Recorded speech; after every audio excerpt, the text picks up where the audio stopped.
혹시 어둠 속을 헤맸던 그런 경험이 있으십니까? 제가 어렸을 때에 제가 초등학교 정도 됐을 때 같아요. 한 번은 한 밤 9시쯤에 집에 불이 나간 거예요. 네, 전기가 나간 겁니다. TV 프로그램을 재밌게 보고 있었는데 이제 다 멈춘 거죠.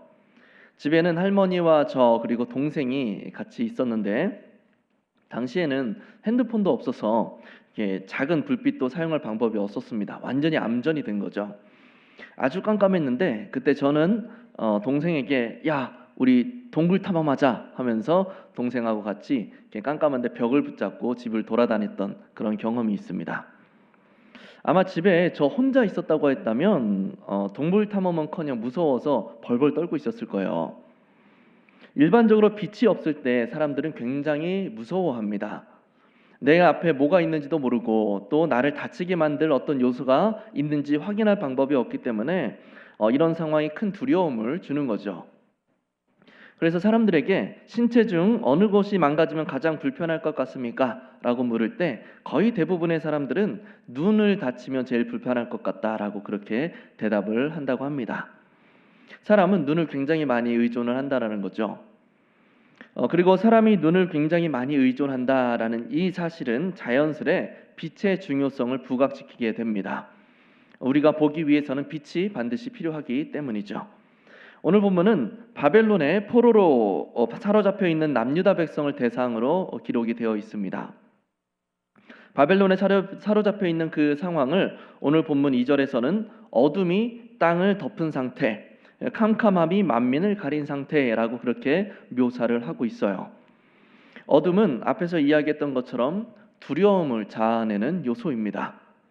우리가 몇 차례 이야기를 나눴는데 바벨론의 포로로 끌려가는 이 사건은 그들에게 있어서 굉장한 신학적, 종교적, 신앙적인 의미를 지녀요. 신학적으로 여호와가 마르둑이라는 큰 신에게 패배했다라는 사실을 드러내주는, 그들에게 있어서 드러내주는 의미를 가지고 있었고, 이제는 여호와를 만날 수 없는 이방 땅으로 우리가 잡혀간다라는 어떤 신앙적인 절망을 경험하는 순간이었습니다. 남유다 백성들에게 있어서는 성전을 중심으로 하는 여호와 신앙이 그들의 생활의 전반에 기초를 이루고 있었습니다. 경제 생활이나 사회 생활이나 종교, 정치, 문학 그들의 모든 것은 성전을 중심으로 형성이 되어 있었다는 거죠. 그런 상황에서 성전이 무너졌어요. 이것은 곧 그들의 삶의 중심이 무너진 것과 다르지 않았습니다. 거기다가 성전은 고사하고 여호와를 결코 만날 수 없다라고 여겨지는 이방 땅으로 끌려가게 되는 거죠. 남자들은 은퇴를 기점으로 우울감이나 무기력함을 느낄 수 있다라고 하죠. 자신이 활동력 있게 감당하던 그 분야에서 이제 배제되는 거예요. 이제 내가 뭘 해야 하나, 내가 할 수 있는 게 뭐가 있나, 나름대로 열심히 다양한 대안을 모색해 보지만 사실상 자신이 이 나이에 할 수 있는 일을 찾기란 쉽지 않다라는 것을 직면하면서 큰 상실감을 마주하게 되기 때문이라는 거죠. 은퇴 후의 생활을 대비해 놓지 않은 상황이라면 더욱 더 막막한 감정을 느끼게 될 겁니다. 바벨론으로 끌려가는 남유다 백성들도 마치 이와 같았어요. 자신들의 삶의 모든 중심을 차지하고 있던 성전이 무너져 버림으로써 이제 우리는 어떻게 사나, 무엇을 해야 하나, 어떻게 해야 하나 온갖 걱정과 근심에 사로잡히게 되고, 더 나아가서 이런 상황을 회복시켜 줄 수 있는 유일한 존재이신 여호와마저도 이제 찾을 수 없다라는 그런 절망감을 맞닥뜨리면서 완전히 자포자기의 상태에 빠져들게 된 겁니다. 이런 이스라엘의 상황은 지금 시대와 너무 닮아 있는 것 같아요. 오히려 그때보다 더 암울한 시대라고까지 여겨지기도 합니다. 이스라엘 백성은 왜 바벨론의 포로로 잡혀가게 됐습니까? 그들의 죄 때문이죠. 하나님을 떠나서 죄 가운데 운행하면서 하나님을 두려워하지도 않는 그들의 그 강팍함으로 인하여서 심판을 받은 거예요. 이들은 자신의 죄로 인하여서 이런 상황이 발생했다라는 것을 깨닫게 됩니다. 그래서 하나님 앞에 죄 사함을 구하고 약속의 땅을 향한 소망을 다시금 일으키게 되는 거예요. 그런데 지금 시대는 어떻습니까? 이 사회가 왜 그들보다 더 암울한 걸까요? 우리가 어둠 가운데 머물고 있다라는 사실을 모르면서 어둠을 헤매고 있기 때문에 그래요. 방황하는 줄도 모르고 방황을 하는 겁니다. 저 죽음의 길 가운데 있음에도 전혀 깨닫지를 못하고 그 길을 따라 넋놓고 따라가는 거예요. 마치 사사들이 있던 그 시대에 왕이 없는 그 상황에 자신들의 판단에 따라 온갖 죄를 지으면서 어둠 가운데 머물렀던 그들처럼 내가 어둠에 속하였다라는 사실을 전혀 깨닫지를 못하고 마치 바다 물결 가운데 움직이는 해초와 같이 세상의 물결에 자신의 몸을 맡긴 채로 그냥 그렇게 흘러가는 겁니다. 지금의 문화와 사회의 여러 이슈들을 보면 이 시대가 얼마나 악한지 여실히 느끼게 되죠. 물질이 그 어떤 것보다도 가장 큰 가치를 지닌 시대가 됐습니다. 화합이라는 그 명목으로 복음의 진리를 타협하고 타 종교 가운데도 구원이 있다라고 말을 해야 되는 시대가 됐어요. 이타심보다는 나를 위한 일에 훨씬 더 큰 가치를 부여하고 자신의 분노를 조절하지 못해서 타인을 해치고 심지어는 살해하는 일이 비일비재해요. 자신의 비도덕적인 모습에 부끄러움과 수치심을 느끼지 못하고 내가 원한다면, 나에게 이득이 있다고 한다면 서슴없이 타인의 권리를 침해하는 것에 거리낌이 없는 시대입니다. 성적으로는 어찌나 문란한지 이제는 결혼하지 않은 남녀가 동거하는 것을 전혀 부끄러워하지 않을 뿐더러 오히려 권장하는 분위기가 조성이 됐죠. 이미 인권을 외치면서 동성애를 옹호하지 않으면 배려심이 없는 사람, 굉장히 배타적인 사람, 인권을 소중하게 생각할 줄 모르는 사람이라는 비판을 감당해야 되는 시대가 됐어요. 얼마 전 파리 올림픽에서는 개막식 행사에 최후의 만찬을 패러디하면서 예수님의 자리에 동성애자를 앉혀놓는 극히 사탄적인 행위까지 보이지 않았습니까? 이 밖에도 이 시대의 어둠을 증명해주는 여러 현상들이 있습니다.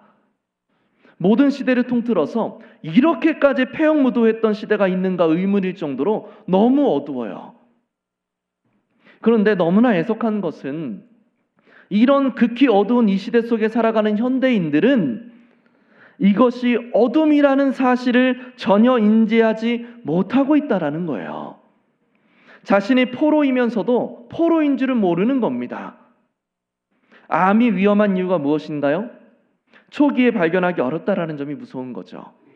말기가 될 때까지 통증이나 별다른 이상이 나타나지 않는 어떤 췌장암이나 이런 경우에는 정말 위험합니다. 하지만 내가 암에 걸렸다라는 사실을 일찍만 발견한다면 어떤 암이든 이제는 다 고칠 수 있는 시대예요. 일찍만 발견한다면 수술을 하지 않고도 약물로도 치료가 가능하지 않습니까? 일찍만 파악할 수 있다면, 내가 암에 걸렸다는 사실을 알고만 있다면. 그런데 지금 이 시대는 어둠의 암덩어리에 걸려 있으면서도 모른다라는 겁니다. 모르니 그 어둠 속에서 아무런 위화감도 느끼지 못한 채로 머물러 있는 것이죠. 어둠 속에 처한 이 시대가 소망이 있는 것인가? 이 시대가 내가 어둠 속에 처해 있다라는 사실을 알아야 약을 먹든 수술을 하든 주사를 맞든 하지 않겠습니까? 그래서 하나님은 소망 없는 이 시대에 너희가 소망이 되어라 라고 말씀하시면서 모든 믿는 사람들에게 일어나라 빛을 발하라 라고 말씀을 하시는 거예요. 이 땅 어디에서도 소망을 발견할 수가 없어요. 오직 주를 믿는 자들로부터 이 어둠을 희석시키고 빛이 비춰질 수가 있는 겁니다. 2000년에 만들어진 촛불 하나라는 노래가 있습니다. 촛불 하나. 이 노래의 가사들 중에 이런 부분이 있어요. 제가 한번 읽어드릴게요. 한번 가사를 생각하면서 잘 들어보시기 바랍니다. 내게 있는 건 성냥 하나와 촛불 하나, 이 작은 촛불 하나 가지고 무얼 하나, 촛불 하나 켠다고 어둠이 달아나나. 하지만 그렇지 않아. 작은 촛불 하나 켜보면 달라지는 게 너무나도 많아. 아무것도 없다고 믿었던 내 주위엔 또 다른 초 하나가 놓여져 있었기에 불을 밝히니 촛불이 2개가 되고 그 불빛으로 다른 초를 또 찾고 3개가 되고 4개가 되고 어둠은 사라져가고. 이런 가사예요. 가사 참 좋지 않습니까? 하나님께서 우리에게 이와 같은 역할을 감당할 것을 말씀하고 계신다라는 거죠. 일어나라, 빛을 발하라. 우리 안에 있는 작은 촛불 하나와 같은 이 미약한 빛이 하나씩 둘씩 모여서 어두웠던 곳을 밝게 비추는 큰 빛이 되는 것. 이것이 하나님께서 우리를 향해 주시는 사명이자 명령입니다. 그런데 하나님의 이 명령에서 우리에게 주는 2가지 아주 큰 도전이 있어요. 2가지를 한번 살펴볼 건데요. 먼저는 일어나라 하시는 이 명령이 우리에게 적용이 되기 위해서는 우리가 어떤 상태에 있다라는 겁니까? 앉아 있는 상태라는 거예요. 우리가 주저앉아 있는 상태라는 겁니다. 이게 바로 우리에게 주시는 첫 번째 도전이에요. 시대가 참 악해요. 참 어둡단 말이죠. 그런데 주를 믿는 자들이 이 시대의 흐름을 따라서 같이 주저앉아 있다라는 겁니다. 빛을 비추고자 하는 의욕이 없어요.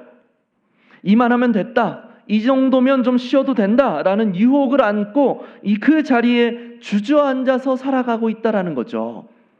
또 이 시대가 어둡다라는 자각을 하지 못하고 살아가기도 합니다.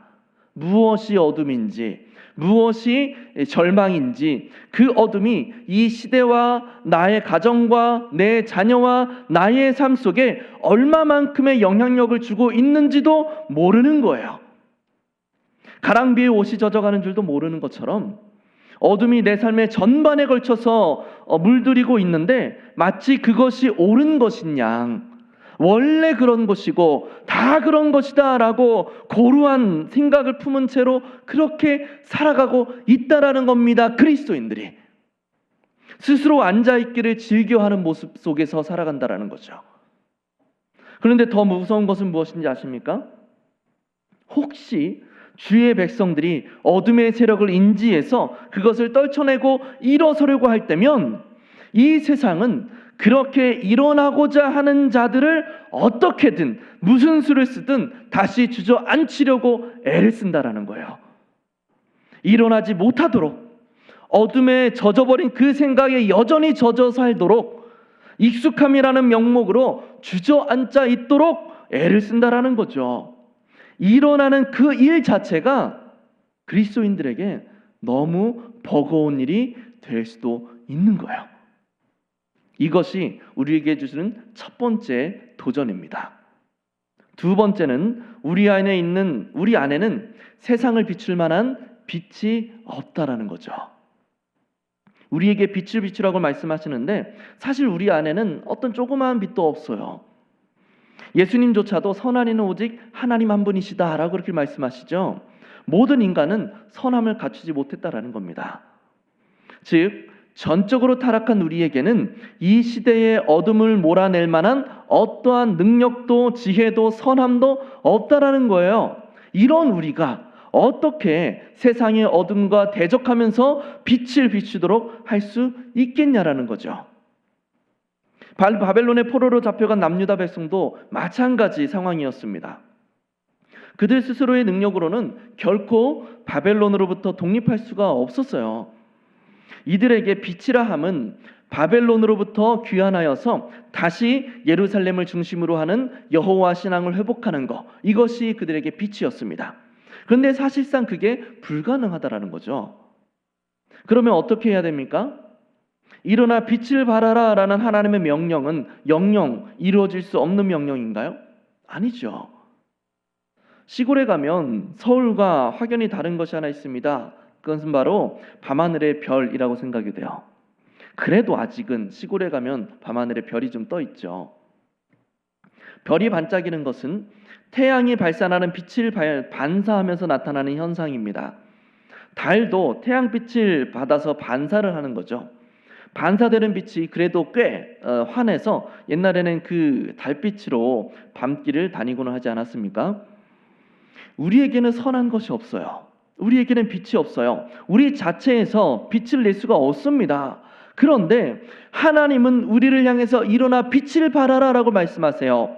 우리가 빛을 낼 수 있는 이유가 무엇입니까?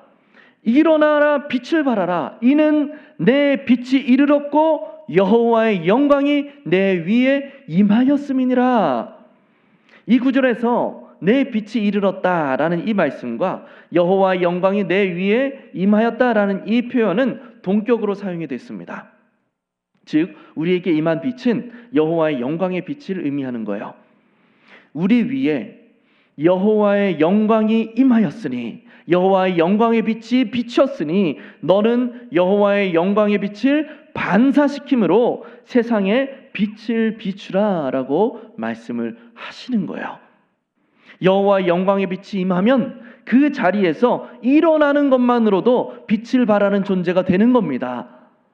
여호와의 영광의 빛을 굳게 붙잡고 있으면 우리가 무엇을 하든 빛을 발하게 되는 거예요.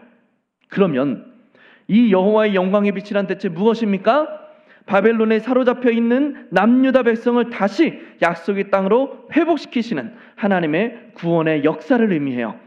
즉 우리를 향한 하나님의 구원의 놀라운 은혜와 복음을 의미하는 거죠.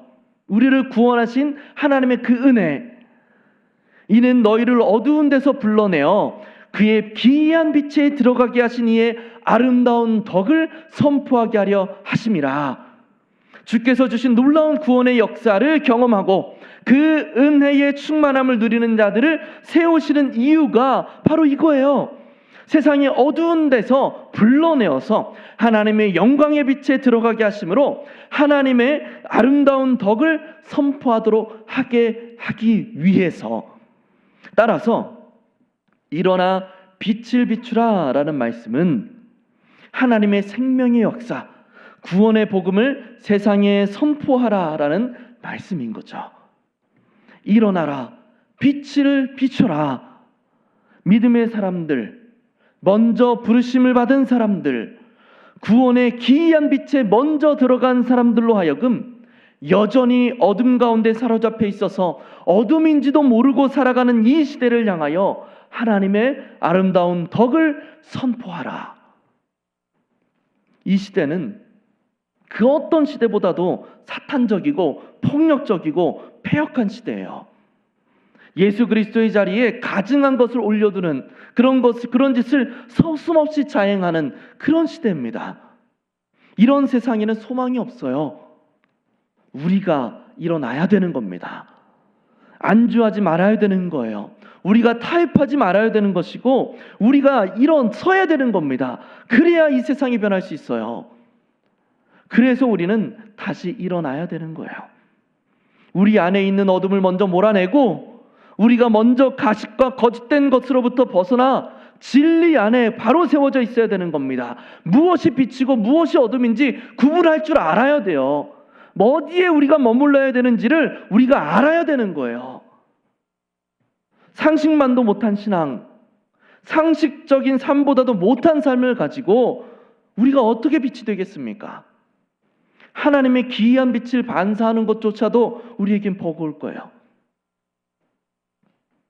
우리 교회를 위해 늘 기도하는 것이 무엇입니까? 구원의 방주가 되도록 하나님 붙들어 달라고 기도하지 않습니까? 기도했으니, 그렇게 우리가 기도하고 있으니 이제 우리가 구원의 방주가 되기 위해서 자리에서 툭툭 털고 일어나야죠. 빛이 되기 위한 발걸음을 밟아 나가야 되는 겁니다. 일어나십시오. 빛이 되십시오. 그리스도인들이 아니면 변할 수 없는 세상입니다. 우리에게 복음의 빛이 비춰짐으로 세상의 기이한 빛으로 들어가게 되었다라고 하는 이 사실은 곧 이제 나에게 그 빛을 반사시킴으로써 세상에 소망을 주고 세상을 변화시켜 가야 할 사명이 주어졌다라는 것을 의미하는 겁니다. 이것을 우리가 꼭 기억하면서 일어나 빛을 발하는 주의 백성들이 되실 수 있기를 바랍니다. 말씀을 맺겠습니다. 이사야는 바벨론의 포로로 끌려가 그곳에서 주저앉아 절망 속에 살아가는 남유다 백성을 대상으로 이 글을 썼습니다. 사실 그들이 처한 현실은 그다지 희망적이지 않았어요. 포로의 신세였고 이 상황이 언제 회복이 될지, 아니 포로에서 자유인으로 다시 우리가 회복될 수 있기는 한 건지 그것조차 가늠할 수 없는 그런 상황이었죠. 그러나 하나님은 그런 그들을 향하여서 일어나라 명령하고 계세요. 일어나 빛을 발하라. 겨우 포로인 자들에게 빛이 되라는 이 명령이 가당키나 한 겁니까? 자고로 빛이라 함은 어둠을 환하게 비추는 것처럼 절망과 어려움 속에 있는 자들에게 소망을 불어넣어 주는 것이 빛이고, 불법과 폐역함 가운데 살아가는 자들에게 정의와 진리를 선포함으로 온전하고 바른 길을 보여주는 것이 빛을 발하는 길일 것이고, 다툼과 미움과 분열 속에 있는 그 사람들이 다시 화합하고 연합하여서 주님 안에서 아름다운 공동체를 세워가도록 만드는 것이 빛을 발하는 모습 아니겠습니까? 그런데 그들은 한낱 포로일 뿐이었단 말이에요. 국가의 주권을 잃어버리고 이제는 타국의 포로로 잡혀있는 이 하찮은 자들이 도대체 어떻게 빛을 발할 수가 있겠냐라는 거죠. 이는 내 빛이 이르렀고 여호와의 영광이 내 위에 임하였음이니라. 그들이 대단한 자들이었기 때문이 아니었던 거예요. 재물과 사회적 입지와 명예와 권력이 월등하였기 때문에 그들이 빛을 발할 수 있었던 것이 아니라는 겁니다. 하나님의 영광이 그들에게 임하였기 때문에, 포로된 자를 자유인으로 회복시키시는 하나님의 능력, 눈먼 자를 보게 하시는 하나님의 은혜, 궁핍한 자에게 배부름을 주시는 하나님의 긍휼, 원수를 자녀 삼으시는 하나님의 구원의 놀라운 자비가 그들에게 임하였기 때문에 그들이 빛이 될 수 있었던 거예요. 기적은 뭡니까? 무엇이 기적입니까? 죽었다가 살아나면 그것이 기적인가요? 아니에요. 죽었다가 살아나도 다시 죽습니다. 병이 나으면 기적입니까? 병이 나아도 나이가 들고 노쇠하면 또다시 병들고 또 죽어요. 그런 것은 진정한 기적이 아니에요. 진짜 기적이라 함은 죽었던 자가 다시 살아나서 영원히 죽지 않는 것, 이게 기적이죠. 병들었던 자가 깨끗하게 회복되어서 영원한 안식과 평강 가운데 들어가게 되면 그게 진짜 기적입니다. 우리는 바로 이 진짜 기적을 체험한 자들이에요. 허물과 죄로 죽었던 너희를 살리셨느니라. 죽었던 우리를 살리신 여호와의 영광의 빛이 우리 위에 이미 임하였지 않습니까? 비록 이 세상에서 병들고 노쇠하여서 그 기력이 쇠약하여져서 결국 죽음을 맞이하게 될 것이나, 우리의 생은 거기에서 끝나지 아니하고 모든 질병과 쇠약함으로부터 자유함을 얻고 영원한 천국에서 영원한 기쁨과 영원한 안식 가운데 살아가게 되지 않겠습니까? 이것이 기적이죠. 이 기적, 하나님의 영광의 빛이 우리에게 임하였으니 이제는 일어나 여호와의 그 기이한 빛을 널리 선포하며 빛으로 소망으로 세상을 비춰가야 할 때라는 것입니다. 절망이 가득한 곳에 소망을 심어주고 분열된 곳을 화합케 하고 얽매인 자들을 자유의 자리로, 은혜의 자리로 더 나아가도록 만드는 사명, 그 사명이 우리에게 주어졌어요. 그러므로 일어나시기 바랍니다. 우리가 월등한 탁월함을 갖췄기 때문이 아닙니다. 오직 하나님의 영광의 빛의 그 찬란함 때문에 우리는 빛이 될 수 있어요. 그러니 나는 할 수 없다 말하면서 다시 주저앉지 마시고, 이 정도면 됐다 말하며 포기하지 마시고, 나는 연로하니 물질이 없으니 강건치 못하니 권력이 없으니 일어나지 못한다 말하지 마시고, 하나님의 명령에 반응하여서 힘차게 일어나시기 바랍니다. 하나님의 빛의 반사판으로서 세상 가운데 하나님의 영광의 빛을 찬란히 비칠 수 있기를 바랍니다. 이 빛으로 절망과 삿된 것과 불법이 가득한 이 세상에 참된 소망을 심어줄 수 있는 우리 모두가 될 수 있기를 예수님의 이름으로 간절히 축복합니다.